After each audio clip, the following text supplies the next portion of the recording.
Hello, Nay. I want to show you how easy it is to make baby food in the Thermomix. You don't need a cookbook, you don't need any recipes.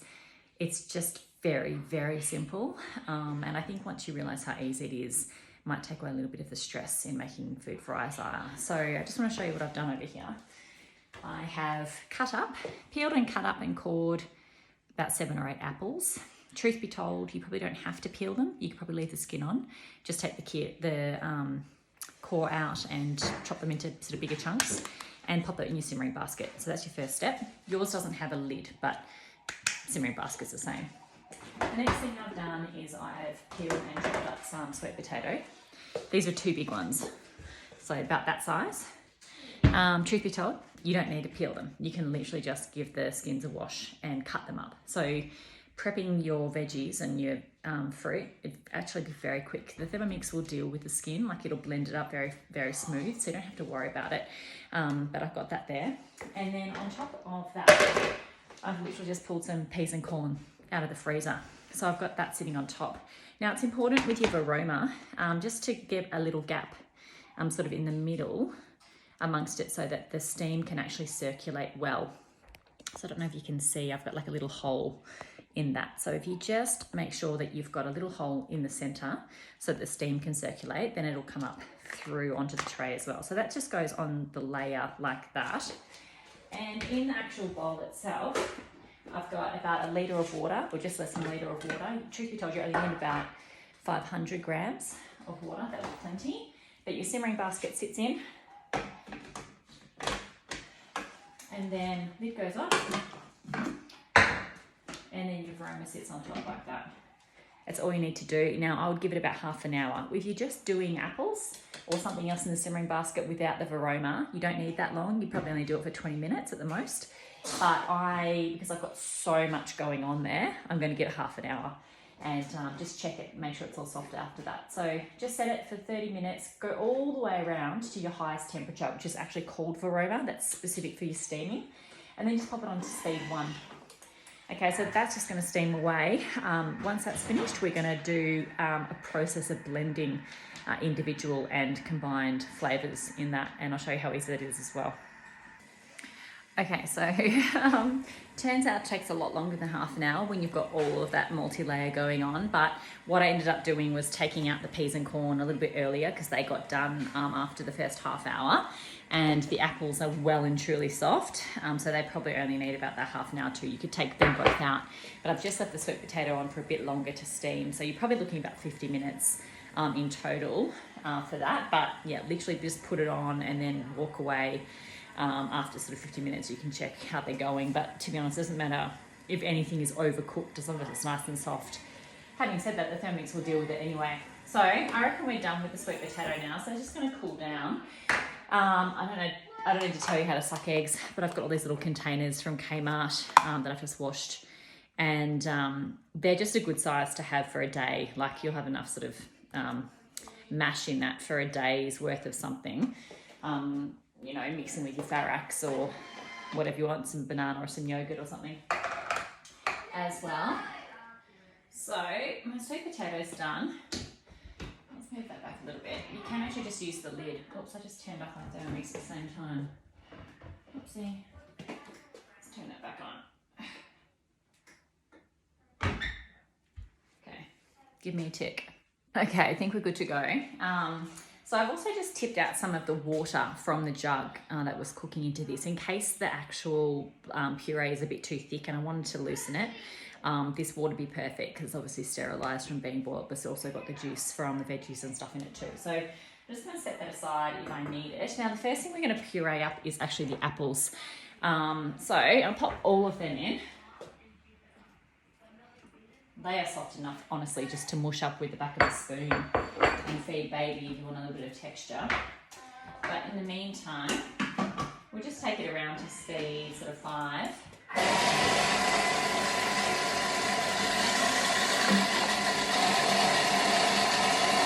Just for a few seconds, like literally 6 seconds on speed 5, because it's so soft you don't need a lot of time. And that's looking really nice and pureed. So I'll just show you that. Looks really good.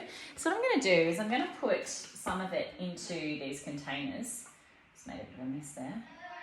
And I'm going to keep some of it in here because the next thing that I'm going to do is do an apple and sweet potato blend. So I'll do 3 containers with a bit of just plain apple in it. And then you can see there's still a whole heap, not a whole heap, but quite a bit of like apple in the bottom and around the sides. I'm going to leave that in there and blend a bit of sweet potato with it. So let's have a look. Probably just about a third of this.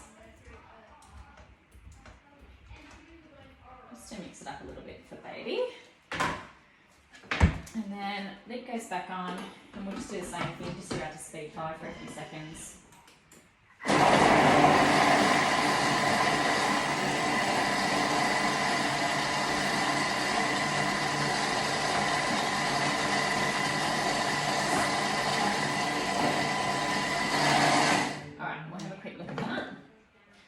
Looking really good, but obviously like you can make it as smooth or as chunky as you like. Let me just take all the apple off the lid so we want it all to be blended through. Yeah, that's looking really good.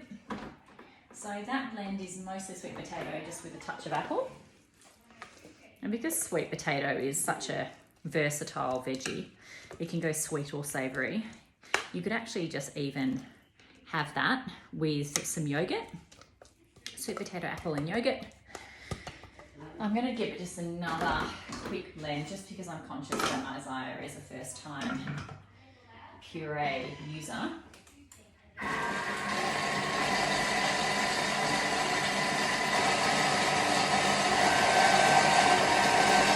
Obviously the higher the speed you have, the smoother that's going to be. So we'll put a few containers worth of that away. I'll put a bit of extra in these ones. I'll put a little bit less in the apple containers just so that you can sort of freeze them and pull them out for a breakfast or something like that. If Isaiah likes pure apple. Okay, so most of this is going out now. We don't have to be too careful about getting everything out because we're going to keep blending the rest of everything up. The next one I'm going to do is just pure sweet potato, just so that you can know exactly, if Isaiah reacts to anything, you can know exactly what he's reacting to. All right, it's looking pretty good. So most of that's out. I'm going to put in the rest of the sweet potato now. Dip it all in.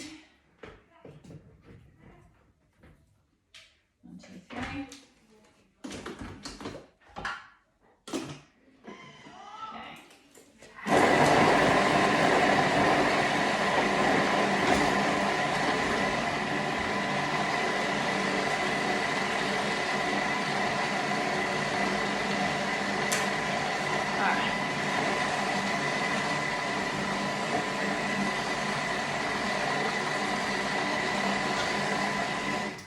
Check. I'm just conscious that I probably want to mark these. SP and apple means sweet potato and apple. Otherwise I'm going to get too confused. SP and apple. And one more.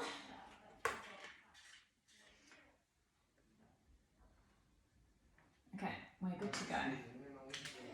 Let's have a quick look at this. Now that's actually quite thick.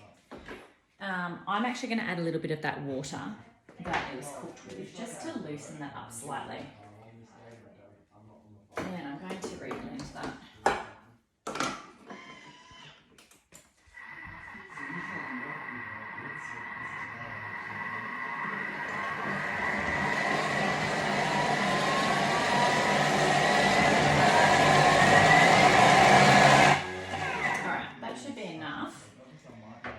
We'll just check that that's the right consistency.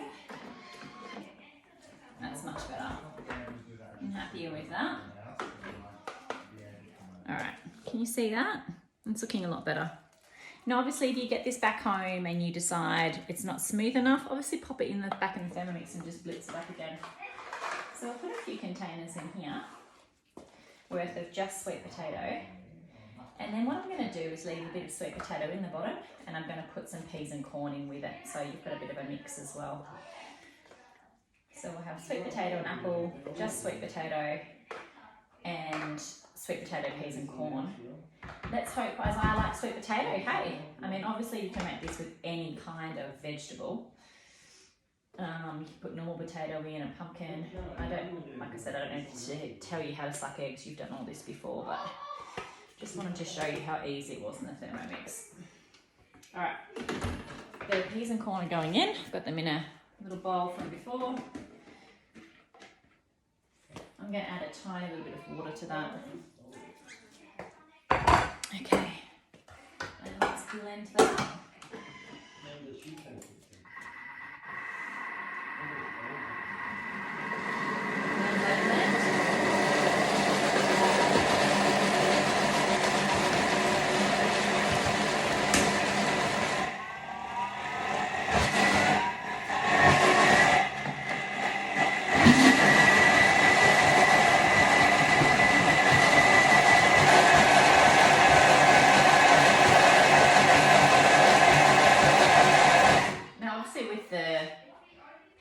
You probably just want to make sure that's really nice and smooth, because the skin of the peas can just get a little bit caught otherwise.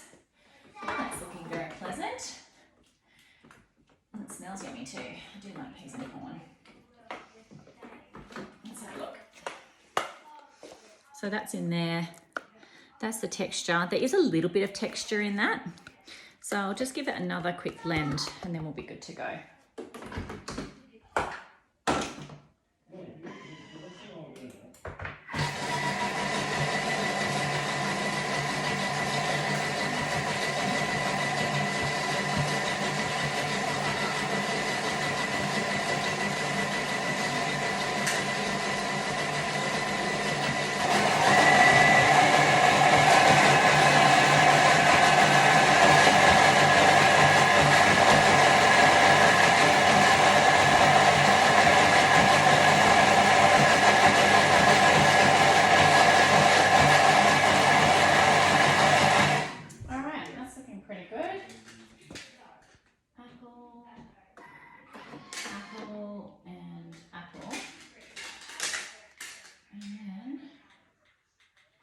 Last one ready to go. Let's have a look. Okay, I'll take that off the lid. It smells really good. Now, obviously as our eye gets bigger, you might want to add some protein. So the absolute best way to do that is exactly the way that you've done the vegetables, but instead of putting, say, peas and corn on the top tray, put a couple of slices of chicken breast or some chicken thigh or a little piece of white fish, and just steam your meat with your vegetables. I find that if you then blend up some of this with some chicken that's been steamed and add some stock, you've got yourself a yummy soup, healthy soup for lunch, which is something I used to do quite a bit of as well. All right, I'm going to put all of these in containers. I'm going to put them in my car and I'm going to drop them off at your house shortly.